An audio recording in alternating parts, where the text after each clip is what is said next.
Good evening and welcome to the Drive at 5 on IntellectualRadio.com/iHeart radio station. I'm your host, Roman, and we have a terrific show planned for you today. First, the forecast from our IntellectualRadio.com Weather Center. A mix of clouds and sun, high 45 degrees tonight. Partly cloudy, breezy, late, low 43 degrees. Tomorrow, again, a mix of sun and clouds, breezy, high of 61 degrees. Tomorrow night, cloudy, low of 57 degrees. The rest of the week forecast looks like this: breezy and cooler with rain, high 50 degrees. Thursday, rain mixed with snow. Yes, I'm talking snow, windy, 41 degrees. And on Friday, partly sunny and chilly, high 40 degrees. The Drive at 5 is also part of the Monday Night Mingle with Straight No Chaser with Real Ray Harris at 6 p.m. Setting it off with John Stennis at 7 p.m. Maze Says with Maze Jackson at 8 p.m. Keeping It Real Estate with Harold Arnold at 3 p.m. One Sister to Another with Angela Johnson now has a new date and time, Sunday at 10 a.m. And Monday Night Mingle Radio is back on IntellectualRadio.com on Monday nights beginning March 28th at 7 p.m. Monday Night Mingle is sponsored by Pillar Insurance, anywhere and there. The Drive at 5 is also part of the fabulous 5 at 5 on IntellectualRadio.com. Today, my guest is a community leader and a vocal concerning issues. He has a voice, and it's affecting our community here in Chicago and beyond. The Drive at 5 invited Mr. Brown to describe what happened in his own words at the Trump rally. Please give a Drive at 5 welcome to Jedediah Brown. Welcome to the Drive, sir. So glad to be back on, Roman. Yeah, thank you for coming. I really appreciate it. Again, you were at the Trump rally at UIC. In your own words, what happened and how it got out of hand? So are we talking about from the beginning? From the beginning. From the beginning. So I was definitely watching this presidential election season from the beginning, and I saw a lot of videos of a lot of people being mistreated at Donald Trump's rally, especially black people. I saw a young man get punched in the face. I saw a young lady get pushed around. So when I heard that Donald Trump was bringing his rally to Chicago, of course I was going to attend. So I wanted to go and see what Donald Trump was talking about, and if he really had a environment of hatred like that in 2016. Running for president. So when I got there, obviously what we saw on the media, or no, actually what we've been seeing in the media doesn't tell the half of the story. An environment so racially charged, so disgusting, so vile, so toxic, you can't even literally put it in words. From getting in the line and watching them disrespect women, Muslims, blacks, anybody that necessarily wasn't white, they were not considered an insider at the Donald Trump rally. It's very disgusting sight to see. So we got inside of the rally, and when I was inside the rally, the first thing I wanted to do, I was hungry. So the first thing I wanted to go do was go get me something from the concession stands. And I had a gentleman approach me, a Caucasian male approach me. He asked me, was I purchasing my food with welfare? And I watched people get had all kinds of racial slurs thrown at them. We were called the N-word quite a bit. Some Muslims actually got down and prayed. They were met with confrontation of being told they were going to get kicked out the country. The wall's going to be built. We're going to make America great again. So there's just people consistently getting kicked out. There's a lot of tension, a lot of confrontation, people throwing things. And then the gentleman gets on the stage from Donald Trump's campaign. He makes the announcement. This event today is going to be postponed. The moment he does that, everybody goes into a mad, chaotic frenzy of excitement on our side and anger on their side. We're glad that Chicago has shut down Donald Trump. But what was just light tension and light confrontation was now very much so serious, because the Donald Trump supporters was very angry at this point, and those racial slurs intensified. There was no longer something that they laughed behind. They were mad. And so they began to throw things even more. They began to get physically violent in the midst of us celebrating. And then at that point, I set my eyes on the stage. I bolted to the stage. I got on the stage and I said, America is already great without hate. And then when I came down, I was escorted down by the security of the venue. and let back into the general population. A gentleman threw an open bottle of water at me. It hit me, and then another guy jumped on my back. He had a flag on, and that's when you see the video that's gone viral all around the world of me getting out of that tussle of him having me in the headlock and swinging on him. Long story short, two images that has been gone viral, as you said. You mentioned on the podium, you said America is what? America is already great without hate. And did that cause a stir with Trump supporters? Well, absolutely. If you see me having what a very focused shouting match with people who's basically in the front of it, because they're yelling back, things that are very hateful, like the N word, saying that I'm go back to Africa, America. Trump's gonna make America great again. You just saw such pure ignorance and hatred that it was like I said, something straight out of the '60s. That's what it felt like. I was in the '60s. You said the media only captured a glimpse of it. You're saying that this gentleman threw a bottle of water at you, but only thing that Americans are seeing is you swinging on a white gentleman. Why they're not capturing the whole scene, and why you're not saying you're only telling part of the story. You're only capturing part of the story. Why? So there are many YouTube videos out there that shows the extensive clip, but it's not a shock to anybody. American mainstream media is going to put the message that they want out.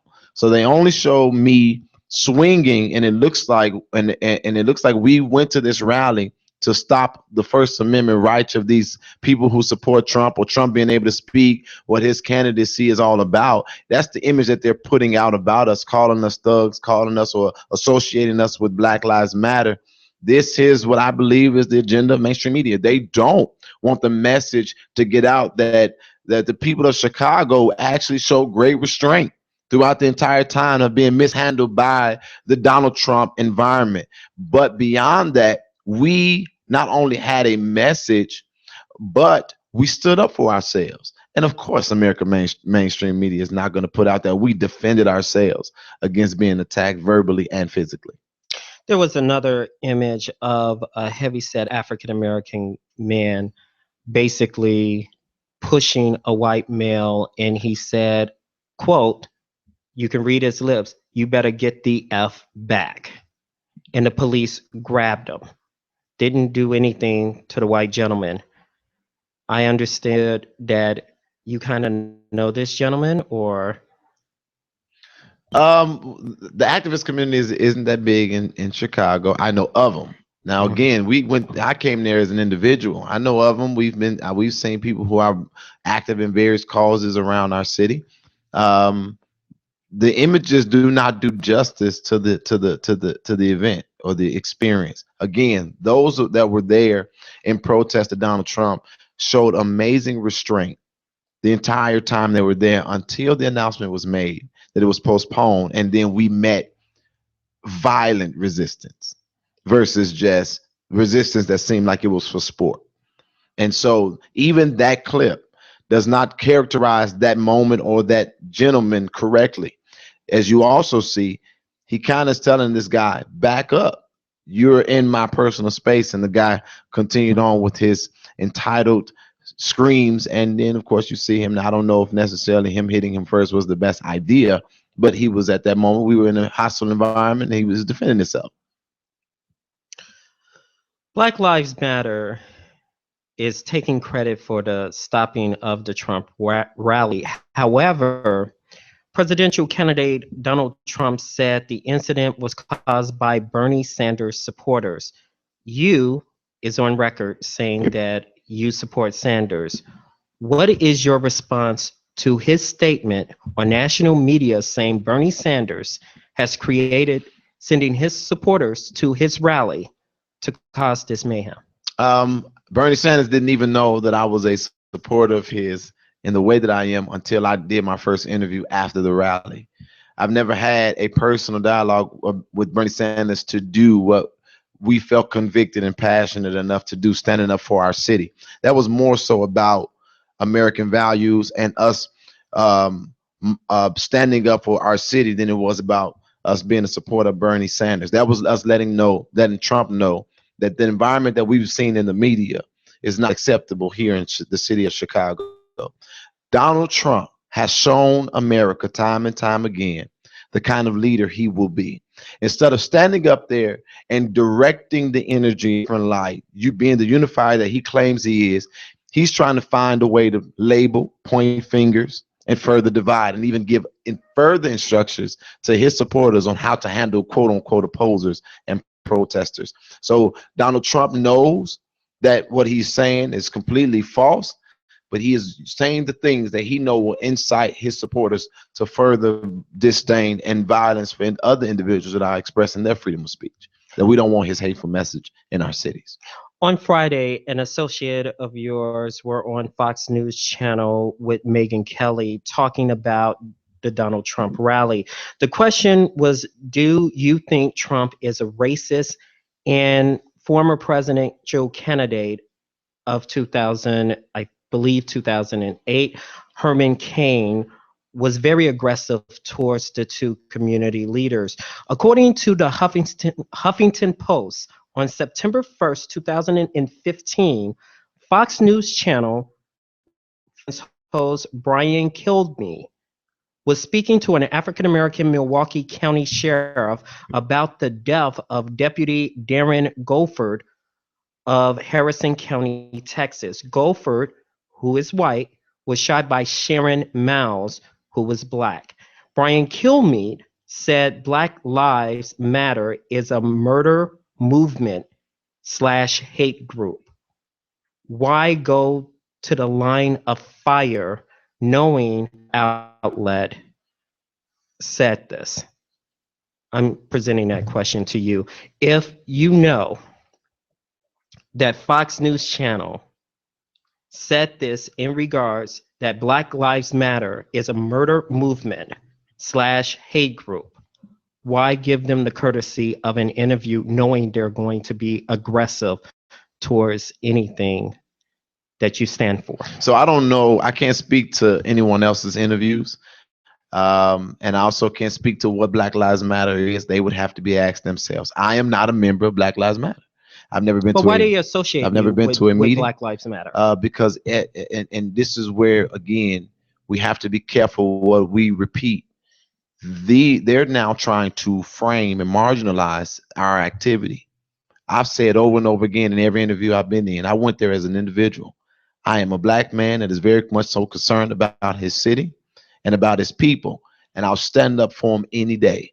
Now, to then try to marginalize me as a Black Lives Matter movement member is ignorant, especially after I'm saying I have nothing to do with any organized effort called Black Lives Matter. I am a black man that matters, and that's why I stand up for what I believe in.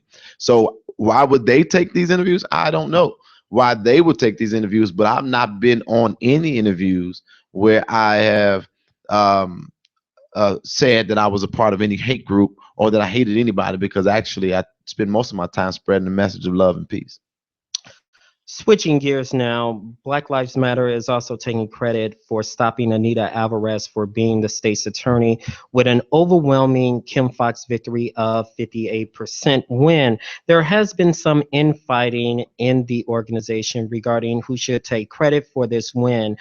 You said just now you're spreading the message of love, not hate. Some people are saying this is a problem with African Americans not getting along with each other. What is your response? So the first thing, I don't know who Black Lives Matter leadership is that's representing efforts here in Cook County, but there are so many people that are unsung heroes, Asada's daughters, the BYP, activists like myself, Jamal Green, Lamont Record. This again is not something that could be attributed to a specific group. What we're seeing is the consciousness of a people rising, and they're standing up for themselves, and they're keeping the issues that need to be highlighted visible. So who's ever trying to take credit for it, they may have played a role, but it was Cook County that showed up to vote. It was Cook County that held Anita responsible for holding the Laquan McDonald video for almost a year without any movement. And it is the same. It's again, they should not. We shouldn't be trying to marginalize and label them now. Has there been any infighting amongst activists? I would say that people are activism because of their perspective, different perspectives, and I don't agree with a lot of the methods of a lot of different activists, but it's not conflict that is that's unhealthy. You have dialogue, you have differences, but at the end of the day, we know when to come together, work together, and get the work done, and that's why Kim Foxx won her bid for. Last time you were on the Drive at 5, we had a major discussion on the divisiveness among African American leaders, young and old, regarding the meeting of the minds. You recently had that meeting of the minds with other community leaders, young and old. Can you tell us about that? I recently had a meeting with the. I have meetings with people all the time. They say freedom is a never-ending meeting. I feel like I lead the meetings to have the meeting about the meeting we just met about. So I consistently try to get this generation, my generation, because I will acknowledge one thing. We are seeing a lot of young people who just got this whole mentality of shutting everything down. There's no desire to have any conversation with anybody that's in the establishment because we completely felt let down. But also within our people, we don't know how to value being tried and proven and being tested to stand in leadership roles. Beyond that, I would say we've lost about 20 years of history, and we're getting ready to repeat everything all over again because we don't even recognize where we come from. So I spend a lot of my time trying to get a lot of the leaders to come and speak to the younger generation, and the younger generation to be patient enough to speak with our elders, because we need each other to have a holistic approach. I've been working. Not necessarily working, but I've been reaching out to the Al Sharptons and the Jesse Jacksons and even people like Jamal Bryant, reaching out to these younger activists, and I'm trying to get us to find a way to get into the same space and at least find out what we do agree on and move on it. Are you figuring out a common ground? Because you have met with Jesse Jackson, you met with Congressman Denny K. Davis, trying to figure out what is the common ground, what is lacking, what can we do? Mhm. Describe that. The common ground for us though is the color of our skin, because they it's still a war on black lives. We're, like I said, in ongoing conversations. There's always something that's going to need the attention of the conscious activists and leadership communities. So we're working it out, Roman. It is something that is ongoing, and I think that Donald Trump's election is scaring a lot of people, but it's something also happening that is so amazing as we're now receiving support across the world. And we're figuring out how to guide that so that we can hopefully, possibly, finally deliver what we need for all mankind and get over our differences. Over the weekend, a study came out regarding Black police brutality cases in Chicago. Chicago has settled. I'm sorry, you just. I'm tired, y'all. I've been working all day. Go ahead. Okay. Over the weekend, I'll repeat the question. Over the weekend, a study came out regarding Black police brutality cases in Chicago. Chicago has settled over $50 million worth of cases since 2004. Also, Anita Alvarez has failed to prosecute 68 police officers during her tenure as state's attorney. What are your hopes for Kim Foxx to accomplish if she wins state's attorney's race in the general election? Keep in mind, there is still ongoing police brutality cases, and one is the death of Betty Jones, that to this day, the police officer is on the street and no charges has been filed. Your response? Man, that's a loaded question. The first thing I'm going to say is I hope that the people pray for Kim Foxx, because she is going to win and become the state's attorney of Cook County, if I can have any say so. But she's going to be coming into a system that is that is that is engraved in corruption, hatred, systematic racism. So my hope for Kim Fox is that she stays balanced, because I'm gonna tell you this: I spent a lot of time with her, and I'm very confident that she has not only the character and integrity, but also the heartbeat of the individual she's gonna serve. I think she's gonna be a fair state's attorney that's gonna hold both the citizens and those who have official capacity accountable within the extent of the law. But I just hope that we back her up, because it's one thing to be a voice for the people, and then you still got to go inside and deal with judges and police officers and prosecutors and attorneys who may be well acquainted with a system that has been pitted against the black people, which has really been we felt more of these police brutality issues than any other race, I think, in Cook County. At least that's what's been seen in the media. So my hope for her is that she remains accessible, that she remains focused and balanced, and that we pray for her and we back her up so she could be an effective state's attorney. Chicago is now on a path of having a deadly spring and a deadly summer. Woo, Chicago is on the verge of getting a new Chicago police superintendent. You've been very vocal. You've been very active. You have even mentioned some candidates. However, you have challenged the mayor, Rahm Emanuel. What is that challenge? So I told the mayor, if he really wants to help restore trust back with the police and the citizens, he should open up these three candidates that the Police Accountability Task Force have selected. He should open up an election and allow the people to elect the superintendent. The mayor has the authority. At the end of the day, he has the final say so to pick the superintendent for Chicago. So I'm asking the mayor, break the script, buddy. Let the people elect out of the three candidates who should serve our neighborhood, because anybody that the mayor selects is going to already come in overshadowed with the thought that they're going to be a rubber stamp because the mayor picked them. And especially with there being two outside candidates, one insider, and there being one Caucasian woman and two black men. I think he's in a very tough space. And if he really wants to be effective right now, he has to find a way to empower the people. Period. Even if he doesn't go with my idea, another one that we just suggested to him today was, hey man, you need to have these three candidates go on a tour throughout the city and answer tough questions from the residents. Do not pick somebody without letting the people have a voice, because if you do, you're going to meet opposition, and I'm going to try to be the first one at your door knocking it down. A lot of people are saying why Ronald Holt is not mentioned in this in this pool. He has the credentials, he has the community support, and a lot of people know him. Why he's not mentioned? I have no idea what the inside of what they went through to pick their final three candidates. I really can't speak to that, man. If he did apply, he didn't make it. Actually, I haven't even heard that yet. I may give him a call when I leave here and figure that out. You just put something, man. Why you giving me work, Roman? I'm gonna have to look into that. I'm not sure. And there is some concern about your well-being. Since the Trump rally, you received death threats. You also have received on Facebook negative messages about your race. One in particular that I'm going to read to you.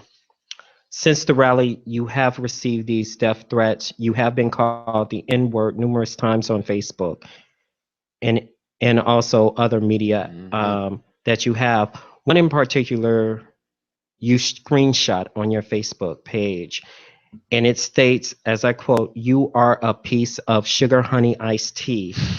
Kill yourself, the N-word.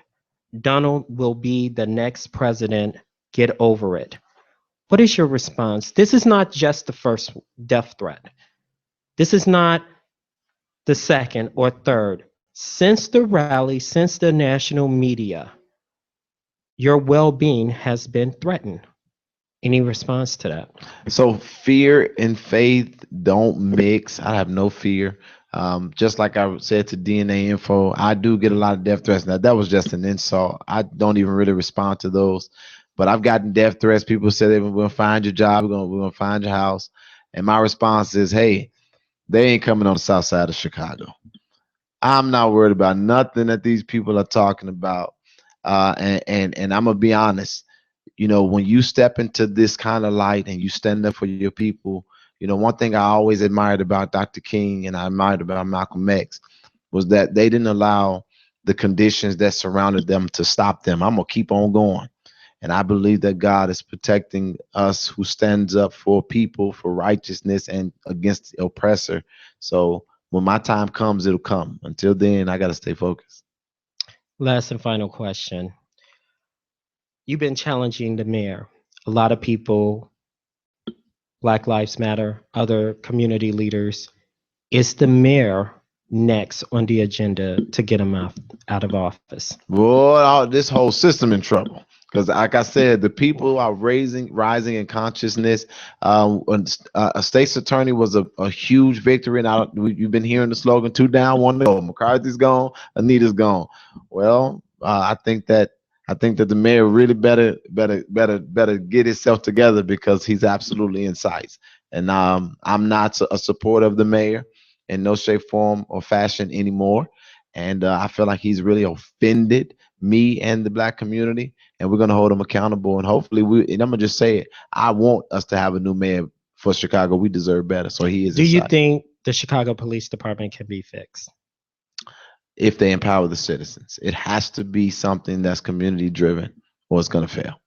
I know I said this is the final question. You made headlines. Stay there. You made headlines over the weekend in regards to an elderly woman. They did a police seize. They knocked down the door and they scared this elderly woman to the hospital. You visit her, how she's holding up, and describe the incident to our IntellectualRadio.com listeners. So the police went to do a drug warrant or drug bust, a warrant. They went to effect a warrant, and they ended up hitting the wrong house. They had the wrong address, but the right person's name.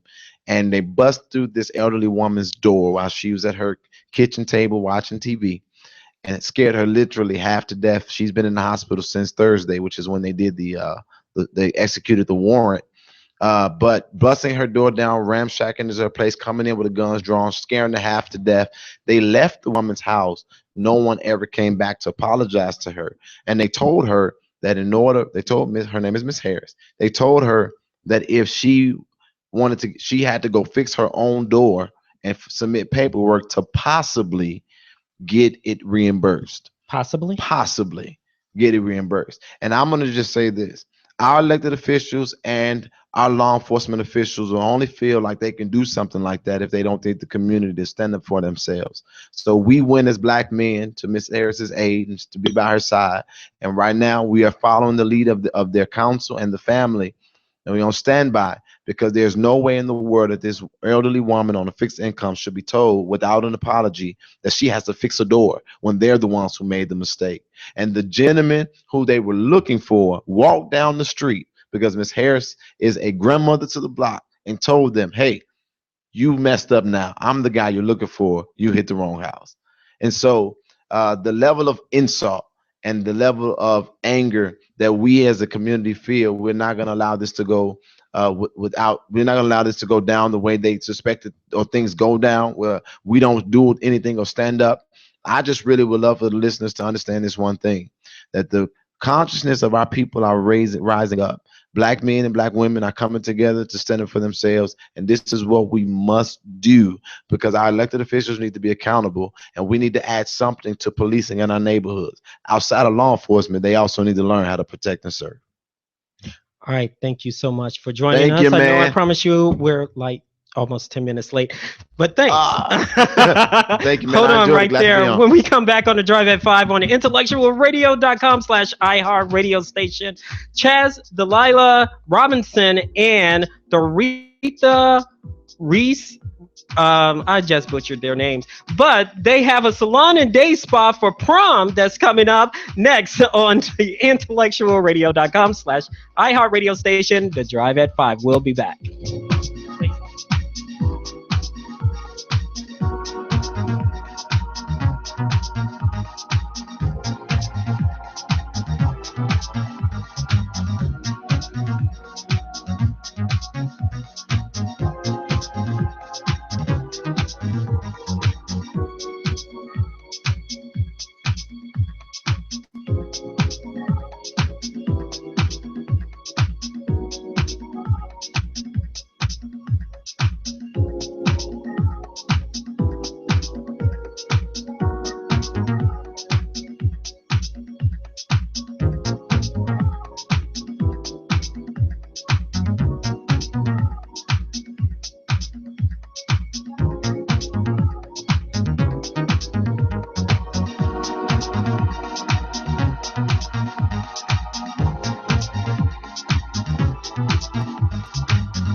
And we're back on the Drive at 5 on intellectualradio.com/iHeartRadio station. Prom season is here, and it's that time to start putting your ducks in a row. In a row. In a row. I said in a row, right? In a row. In order to get your prom dress requests, wishes in. To assist you with the prom madness is Adodo Robinson. Oh, thank you. And also Doretha Reese Weaver. Okay. And they are from Shea Delali Salon and Day Spa in Madison. Okay. Welcome to the Drive. Thank you, Roman. You know what? I practiced your name and I totally had the wrong pronunciation, and I did. Yeah, but I'm not going to say on the air what I said. But please give intellectualradio.com/iHeartRadio station your background. Okay. Well, I've been licensed since 2008.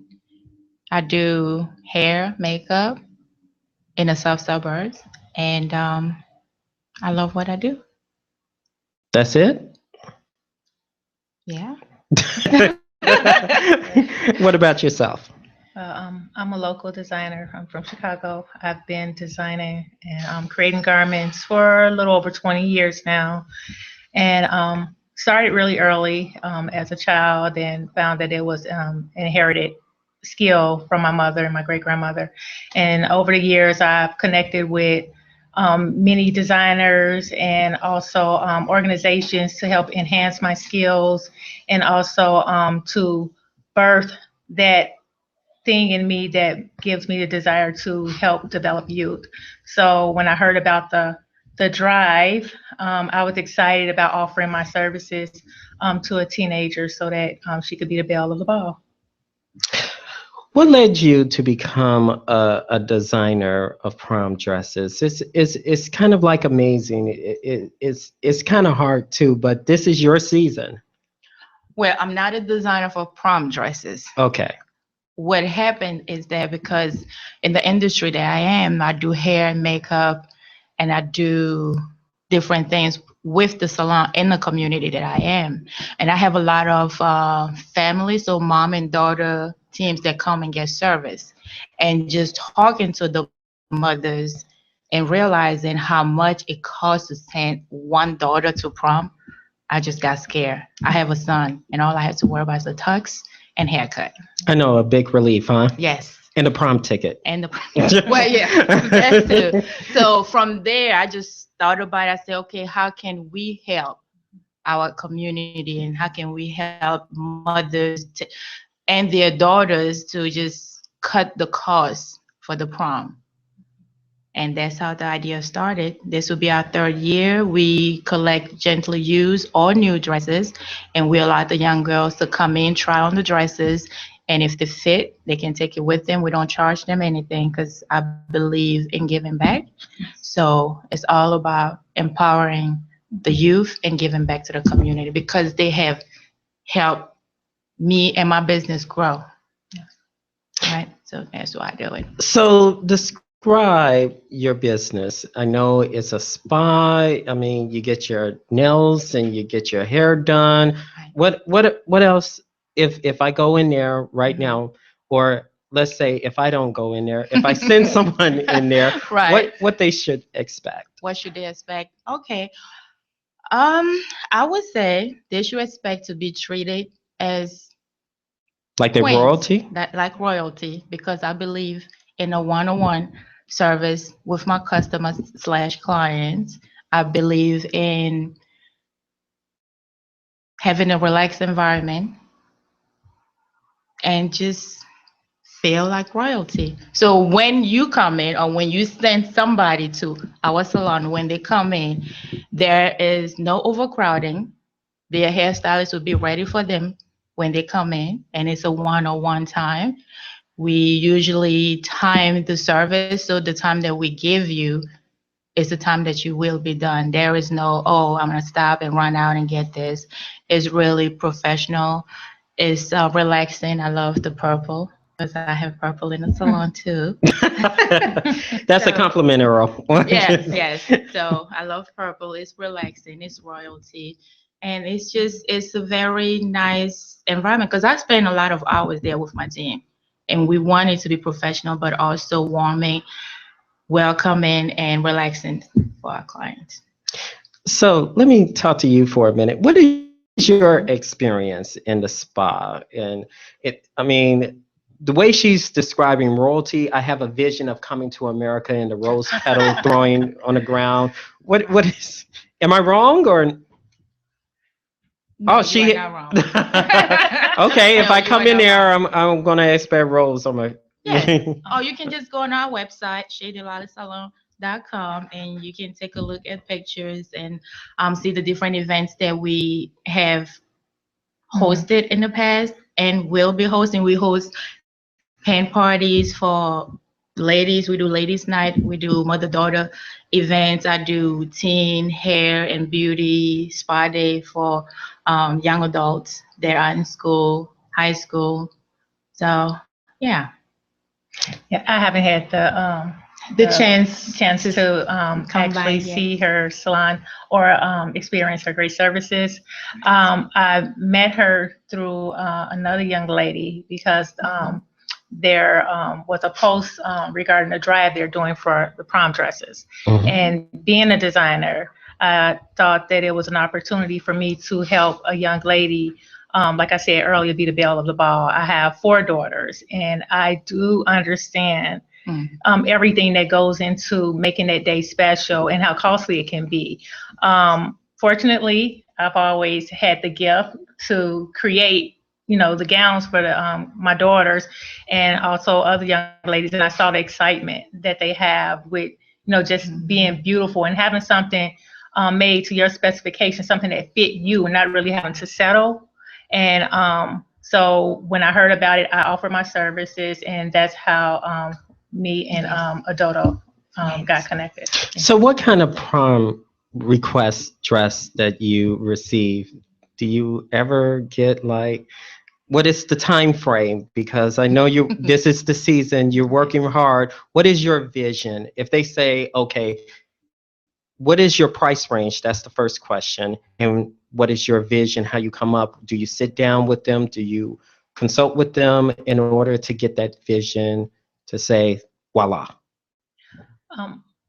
There's no cost to the young lady. There's going to be a raffle, and whoever's picked in the raffle, then I will customize a dress for her. Normally, I work with the client. They submit photographs if they're unsure, which most times you get a lot of young ladies that are uncertain about what they want.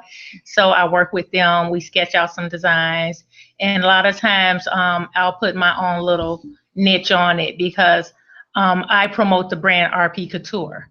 So if I design for you, you're wearing a RP Couture. There have been times like in the past where the girls would come and they would say, well, I want sequins over here and I want the stomach out and then I want a triangle here, so they're designing, it's their moment. I give them what they want. So it's kind of like the Oscars of prom, so to speak, Yes. right? Yeah, they walk the red carpet. Now, I have a crazy question for you, or what we call on IntellectualRadio.com a Roman moral question. Okay. So any crazy design you see on the internet, the so-called crazy prom dresses. What's it called? There's a site. There's a site for it. And what is your, like, I'm not doing that. What is your standard saying, nah, I pass? Now the designer, I create, and I convince my clients that they'll be the belle of the ball if they would just trust my expertise. Previously, the dressmaker, it's not my job to judge. If that's what you want to wear and you're going to feel fabulous, you have to be comfortable. It's their day.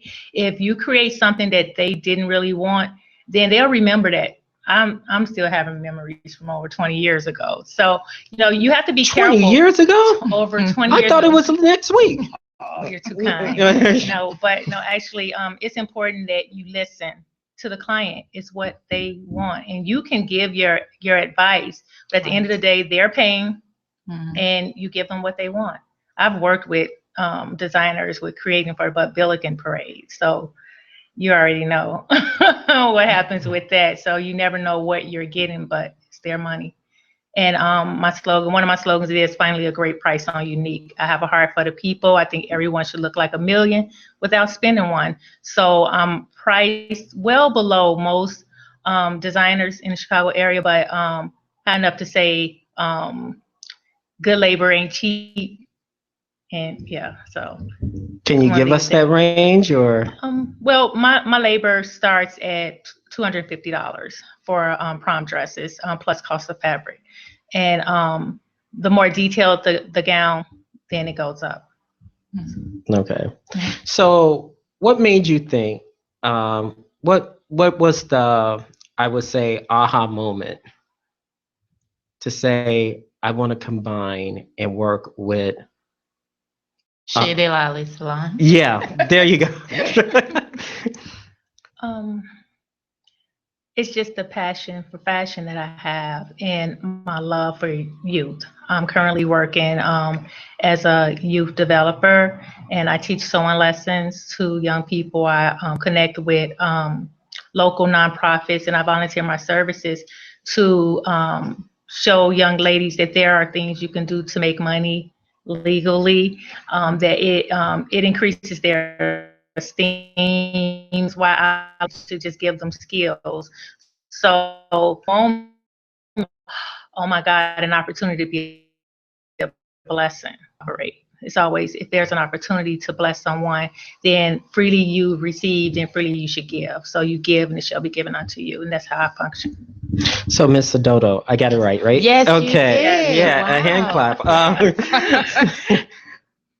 When she presented this opportunity to you, which was probably a no-brainer. What led you to say, definitely, I want to work with her on this? Okay, well, like we said earlier, we really met through Felicia. She put us together, and when Felicia actually explained to me what Doretha was doing, I was like, wow. Okay, so for somebody like her to take her time and be willing to help a young lady that she never met and to support my cause, and we have not even met nor spoke over the phone, no communication whatsoever, that inspired me to even give more, to my community. So in addition to the prom dress drive that we are doing, where she's going to be picking a winner to design the dress for, we will also have a second winner where I will be doing hair and makeup for, in addition to the prom dress drive that we're already doing in the salon. Is it the day of the prom? The day of the prom, yes. So the winner will get a voucher from me, and the day of their prom, I will do their hair and their makeup for free.